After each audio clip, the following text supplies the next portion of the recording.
For number 3, I'm given the following data set, and I'm trying to find these measures. So the mode is the data item that occurs most often. So I see 5 twice, and I see 8 twice. And that's the most any number occurs. So the mode is both 5 and 8. For the median, I want to order my data,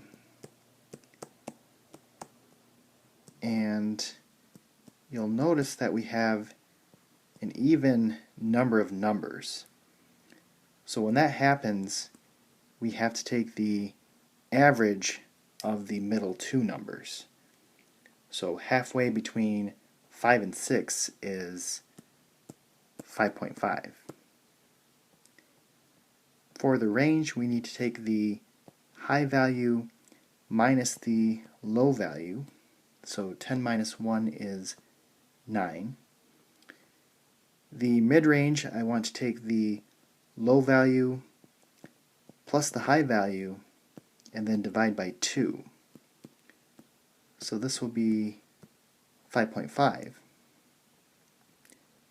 For the mean, if I add up all 8 numbers and then divide by 8, I get 5.75. And then for the standard deviation, if you use the calculator, you should find that it's 2.92.